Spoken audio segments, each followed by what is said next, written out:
Bonjour à tous et bienvenue pour cette deuxième étude biblique de ce cycle que nous avons commencé au mois de septembre. Aujourd'hui, nous allons aborder la question de l'autorité de la femme chez Paul, avec l'étude de deux textes en particulier. Alors quand on aborde une série d'études sur les femmes dans la Bible, en fait, tôt ou tard, nous sommes confrontés à des textes difficiles chez l'apôtre Paul. On l'a d'ailleurs souvent considéré comme misogyne pour cette raison, pour le contenu de ces textes. Alors est-ce que cette accusation de misogynie est-elle justifiée ou non? Alors pour tenter une première réponse à cette question, je vous propose de nous frotter à ces deux textes difficiles sans attendre plus loin dans le cycle. Le premier texte sera 1 Corinthiens, chapitre 11, les versets 2 à 12, et le second sera 1 Timothée, chapitre 2, les versets 11 et 12. Il va y être question de l'autorité de la femme.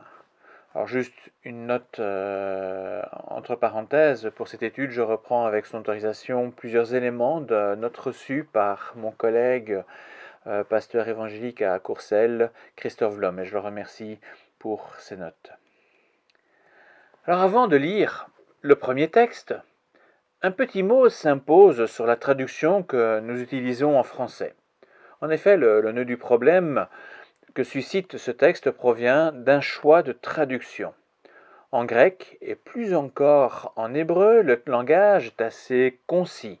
Cela très certainement en raison du coût du papyrus ou du parchemin qui n'est autre qu'une peau de bête. Vous pouvez imaginer le coût. Le texte est donc écrit sans espace entre les mots pour gagner de la place, mais aussi avec un langage synthétique. C'est tout le contraire du français qui utilise souvent beaucoup de mots pour exprimer une idée.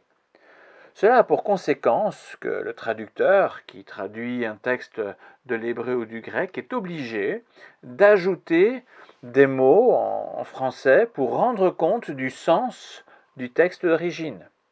Et évidemment, cet ajout se fait selon l'interprétation du traducteur, car il y a bien une interprétation dès la traduction. Après cela, il faut aussi interpréter pour rendre le texte biblique compréhensible dans notre culture et notre époque, mais on verra cela un peu plus loin. Revenons pour l'instant à la question de l'interprétation faite lors de la traduction. Pour traduire un langage concis, en français ou vers d'autres langues modernes comme l'anglais par exemple, le traducteur est obligé d'ajouter des mots pour que le lecteur comprenne le texte source. Et c'est tout à fait normal. Mais dans le cas du texte qui va nous occuper, nous sommes confrontés à un souci sérieux. Selon la traduction utilisée, les mots ajoutés donnent des sens littéralement opposés. Alors je vous propose un exemple avec 1 Corinthiens 11, le verset 10. Dans la Louis II, révisée en 1978, c'est-à-dire la Colombe, nous lisons « C'est pourquoi la femme à cause des anges, doit avoir sur la tête une marque de l'autorité dont elle dépend. » Autre traduction, évangélique aussi, dans la Bible Summer de 2000, nous lisons « Voilà pourquoi la femme doit porter sur la tête un signe de son autorité à cause des anges. » Notez que dans le premier cas, on ne parle pas de l'autorité de la femme, mais bien dans le second cas. Pourquoi une telle différence entre deux traductions? Mais simplement à cause des mots ajoutés par le traducteur. En grec, on a bien le mot autorité, mais Louis II, influencé par son contexte patriarcal, a ajouté les mots dont elle dépend, mots qui n'existent pas en grec. Louis II a interprété le mot autorité selon sa compréhension quasi inconsciente en ne percevant pas que le grec pouvait évoquer l'autorité de la femme elle-même. Inconsciemment, l'autorité était pour Louis II toujours masculine. Si je prends le texte grec, la traduction littérale donnerait ceci. C'est pourquoi la femme doit avoir autorité sur la tête à cause des anges. Bien sûr, on ne comprend pas trop bien. et je ne vais pas encore ici m'avancer dans l'explication précise. Cela, je le ferai un petit peu plus loin. Mais je vous propose pour le moment, pour continuer, je vous propose de lire l'ensemble du passage dans une traduction qui, en fait, est particulièrement attentive à ne pas déformer le texte par des a priori sexistes. Et la traduction dont je parle, c'est la Nouvelle Français Courant. Donc je vais vous lire le verset 1 Corinthiens, le passage 1 Corinthiens 11, versets 2 à 12. Paul écrit: Je vous félicite. Vous vous souvenez de moi en toute occasion et vous suivez les instructions que je vous ai transmises. Cependant, je veux que vous compreniez ceci. Le Christ est la tête de tout homme, le mari est la tête de sa femme, et Dieu est la tête du Christ. Si donc un homme a une tête couverte lorsqu'il prie ou donne des messages reçus de la part de Dieu, plus littéralement prophétise, il déshonore le Christ. Mais si une femme est tête nue lorsqu'elle prie ou donne des messages reçus de la part de Dieu, de nouveau littéralement ou prophétise, elle déshonore son mari. Elle est comme une femme aux cheveux tondus. Si une femme ne se couvre pas la tête, elle pourrait tout aussi bien se couper la chevelure. Mais puisqu'il est honteux pour une femme de se couper les cheveux ou de les tondre, eh bien, qu'elle se couvre la tête. L'homme n'a pas besoin de se couvrir la tête parce qu'il reflète l'image et la gloire de Dieu, mais la femme, reflète la gloire de l'homme. En effet, l'homme n'a pas été créé à partir de la femme, mais c'est la femme qui a été créée à partir de l'homme. Et l'homme n'a pas été créé pour la femme, mais c'est la femme qui a été créée pour l'homme. C'est pourquoi, à cause des anges, la femme doit avoir sur la tête un signe marquant son autorité. Cependant, dans notre vie avec le Seigneur, la femme n'est pas indépendante de l'homme et l'homme n'est pas indépendant de la femme. Car de même que la femme a été créée à partir de l'homme, de même l'homme naît de la femme, et tout vient de Dieu. Face à un texte biblique comme celui qu'on vient de lire, et n'importe quel autre texte biblique également, il existe l'étape d'interprétation au niveau de la traduction, nous en avons parlé. Il existe aussi un autre niveau d'interprétation qui est obligatoire. La contextualisation que l'on peut subdiviser en deux parties. D'abord, bien comprendre ce que le texte voulait dire à l'époque de son écriture et dans le contexte de l'auteur, et puis la manière de le transposer à notre propre contexte. Le problème est moins brutal dans la traduction que je vous ai lue, mais si vous prenez le même texte dans une version Louis II, même révisée, ce texte apparaît effectivement comme étant très restrictif pour les femmes. Mais est-ce le reflet correct de la pensée de Paul? Autrement dit, si Paul était dans notre Église aujourd'hui, ici en Belgique, écrirait-il ainsi pour exprimer sa réponse? Et la réponse est certainement pas, puisqu'il y a tellement de différences. On va le voir, Paul est en fait révolutionnaire au profit des femmes, même si on ne le perçoit pas d'emblée avec nos lunettes occidentales du XXIe siècle. Pour nous aider à comprendre Paul, on ne peut certainement pas faire l'économie d'une bonne connaissance de la situation dans laquelle il écrit, situation très différente de la nôtre. Tout d'abord, Paul écrit à l'époque romaine, c'est-à-dire un moment de l'histoire où les femmes n'avaient pas vraiment de statut juridique en dehors de l'homme dont elles dépendaient, père, mari, frère, oncle ou autre.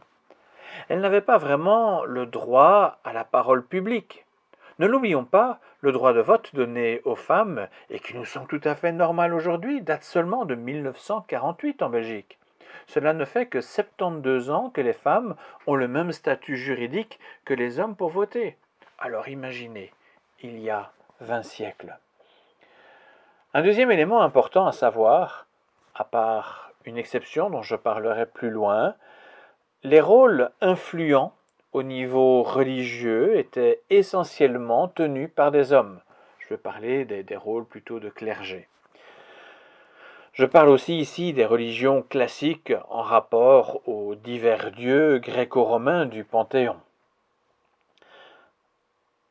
Le troisième élément à prendre en compte est les célèbres festivités en l'honneur de Bacchus ou Dionysos en grec. Nous le connaissons bien sûr avec Dieu du vin, mais c'est pas seulement ça, c'est Dieu de l'ivresse et des débordements en tout genre. Et chaque année, en mars, lors des bacchanales, fêtes en l'honneur de Bacchus, les femmes étaient invitées à ôter le voile de leur tête, à laisser voler leurs cheveux au vent, à danser de manière suggestive jusqu'à la frénésie qu'on considérait comme prophétique. Vous pouvez imaginer la participation des femmes à ce genre de fête pleine de débauche était considérée comme inconvenante dans l'inconscient collectif de la civilisation gréco-romaine, de la même manière que nous trouvons inconvenantes les filles de joie dans notre contexte. À cette époque, une femme respectable se devait d'être chaste, soumise, voilée et discrète. Donc en résumé, du temps de Paul, la femme n'avait pas vraiment le droit juridique, ni le droit de parole en public, y compris dans le domaine religieux. Et la bienséance de l'époque imposait une femme soumise, voilée et discrète. On peut dès lors se rendre compte de la radicalité des propos de Paul quand il écrit « Si donc un homme a la tête couverte, lorsqu'il prie ou prophétise, il déshonore le Christ. Mais si une femme est tête nue lorsqu'elle prie ou prophétise, elle déshonore son mari. » Dans ce texte, on s'est fortement focalisé sur le port du voile. Or, ce point n'est pas l'essentiel ici. Le port du voile était en fait la norme à l'époque, la norme sociale. Et ne pas en porter était un signe d'inconvenance avec cet inconscient lié au fait de bacchanal. Il n'y a donc rien de nouveau dans ce domaine-là. En revanche, Paul met sur un pied d'égalité hommes et femmes concernant la prise de parole dans le domaine spirituel. Et ça, c'est révolutionnaire. Tous les deux peuvent prier et prophétiser en public, même pour un auditoire composé essentiellement d'hommes. En d'autres mots, Paul dit clairement que les femmes ont aussi le droit à la parole dans les affaires religieuses. Cependant, il ne souhaite pas que cette prise de parole se fasse comme cela se faisait dans le monde païen. La femme doit conserver son comportement respectable et non se livrer à un état de débauche pour prophétiser dans un état extatique.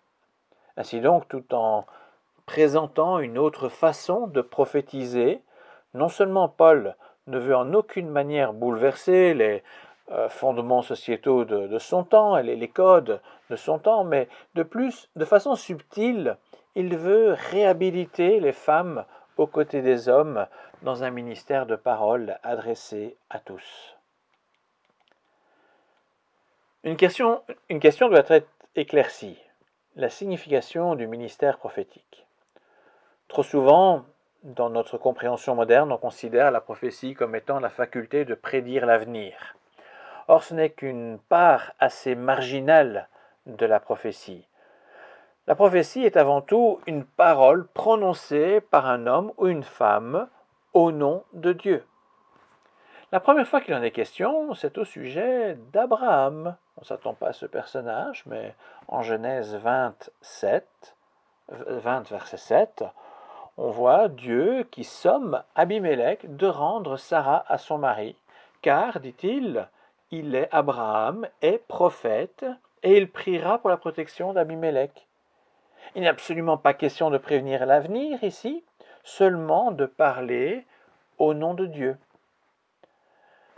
Un autre exemple, cette fois-ci dans le Nouveau Testament, un exemple bien connu, est Jean-Baptiste, présenté comme prophète, et dont les évangiles disent qu'il prêchait, Marc 1, 7. Et si nous reprenons les livres des grands prophètes en milieu de tout ça, on y trouvera clairement des prédications publiques avec un message exhortatif, d'encouragement, illustré d'exemples, appuyé sur des récits bibliques. Ce n'est pas, bien sûr, le seul domaine de la prophétie, mais la prédication en fait clairement partie. C'est un élément assez important. Paul évoque donc bien la possibilité pour des femmes de prêcher avec l'autorité nécessaire par rapport au fait que ce soit une prédication. Avant de passer au second texte, focalisons-nous sur un dernier point, la question du voile et de l'autorité. Et je vais pour cela reprendre ce fameux verset 10 dont j'ai parlé au début. C'est pourquoi, à cause des anges, la femme doit avoir sur la tête une marque marquant son autorité. J'ai déjà évoqué le problème du transfert erroné de l'autorité vers l'homme à cause d'une traduction sexiste qui ajoute des mots inexistants dans le texte grec. Dans ce verset, il est bel et bien question de l'autorité de la femme. Alors Paul met en rapport le port du voile comme signe d'autorité, non pas vis-à-vis des hommes, mais vis-à-vis des anges. En fait, Paul fait probablement allusion aux anges qui, dans le récit de la chute, gardaient l'entrée du jardin d'Éden en Christ. Ceci n'empêche plus la femme de se réintégrer, de réintégrer son rôle de servante Dieu, car elle n'agit plus comme la première Ève. Il y a la grâce et le changement par l'Esprit qui est venu. Paul va plus loin encore puisqu'il prend le contre-pied même de la tradition juive, religieuse juive. Chez les Juifs, les hommes avaient pris l'habitude de se couvrir la tête pour prier en souvenir de la tiare que portait le grand prêtre qui officiait. Vous avez déjà vu un petit peu ces images où on voit les hommes en prière, on voit ça aussi aux murs des lamentations, ils mettent un châle sur leur tête pour prier. Or Paul dit aux hommes qu'il n'est pas convenable pour eux d'être la tête couverte quand ils prient et prophétisent. Waouh! Mais il invite la femme à garder son voile comme signe de son autorité, ce qui était sa situation normale. C'est véritablement une réhabilitation de la femme dans un ministère spirituel. C'est quelque part la femme prend le symbole du grand prêtre. La femme possède donc une autorité en Christ pour s'adresser à Dieu et s'adresser aux hommes et femmes en public, dans la prédication, dans la prophétie. Alors, en conclusion de cette première partie, on voit que loin d'imposer des restrictions aux femmes, Paul veut au contraire subtilement les rétablir dans le rôle spirituel au profit de toute la communauté. Dans une seconde partie, qui sera plus brève, je vous propose de nous concentrer sur un passage souvent cité par ceux qui contestent l'analyse que je viens de présenter jusqu'ici. Il s'agit d'une exhortation ponctuelle, j'insiste sur le mot ponctuel, donnée par Paul à Timothée. Alors je vous lis la traduction de la Louis II avant d'expliquer les problèmes que pose cette traduction. En Louis II, pour 1 Timothée 2, versets 11 à 12, nous lisons « Que la femme écoute l'instruction en silence avec une entière soumission. Je ne permets pas à la femme d'enseigner ni de prendre de l'autorité sur l'homme, mais elle doit demeurer dans le silence. » Alors nous devons commencer par dire un mot du contexte dans lequel Paul écrit à Timothée. Ce dernier était à Éphèse. Or, il existait une situation spécifique dans cette ville, le culte d'Artémis ou Diane selon la terminologie latine. Et dans cette ville, et là uniquement, la grande prophétesse présidait avec autorité sur les aspects religieux en rapport avec le culte rendu à la déesse Artémis, y compris sur les hommes. J'ai parlé tout à l'heure d'une exception, et c'est à ce cas que je faisais référence. En fait, c'est le seul cas où une femme était clairement avec une posture dominante sur les hommes dans un contexte religieux. Alors Artémis, c'était une déesse farouche et vindicative qui se voulait indépendante des hommes. Évidemment, dans ce cas précis, on n'est plus dans le cadre d'autorité dont parle Paul en 1 Corinthiens 11. C'est un premier point à garder en mémoire. Le deuxième point que je relève au sujet de ce texte concerne la traduction du texte grec.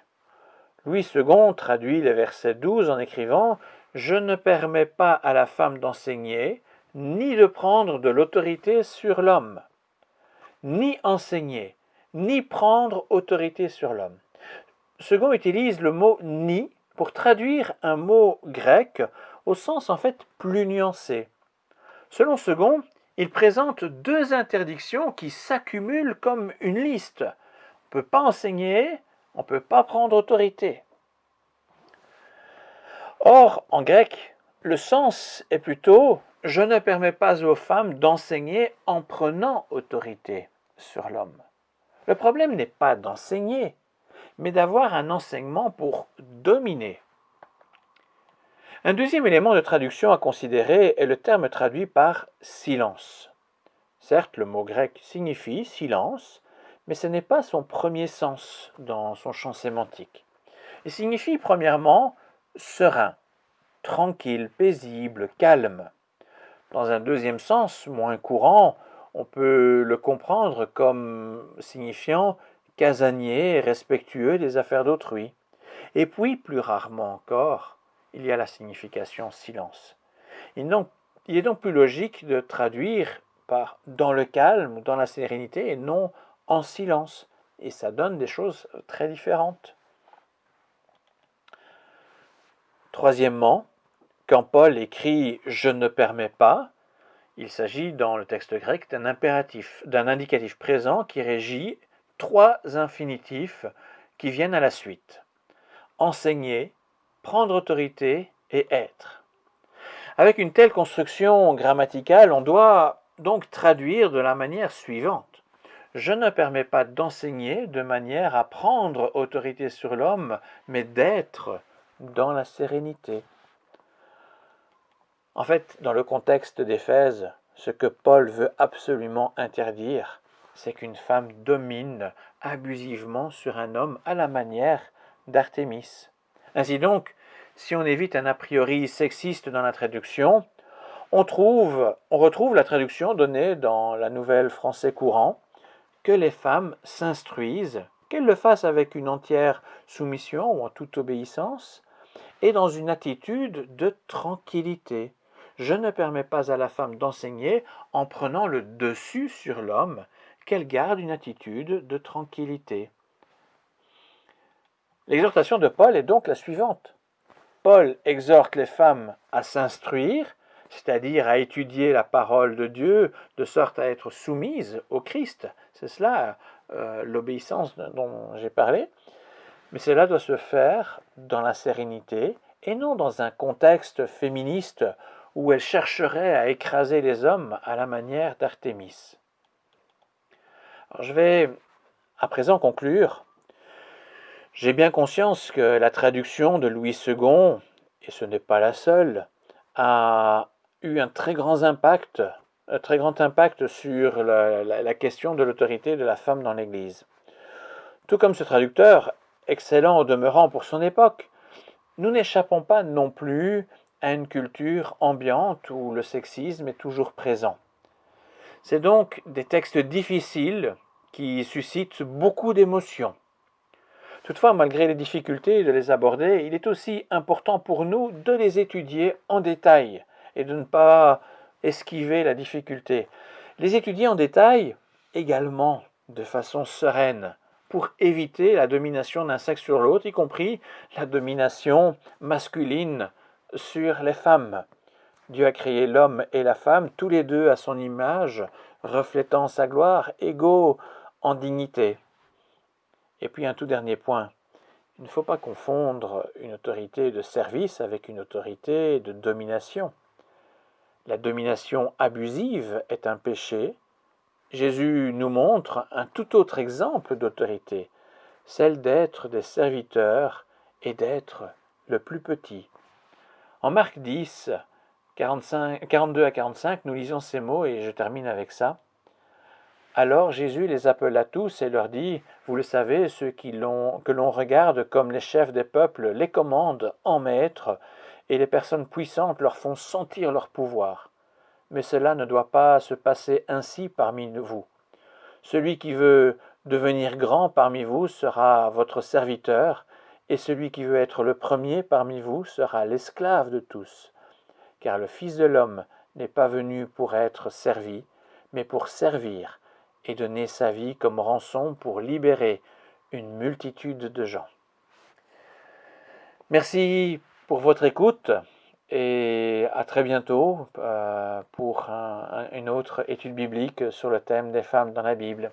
À bientôt!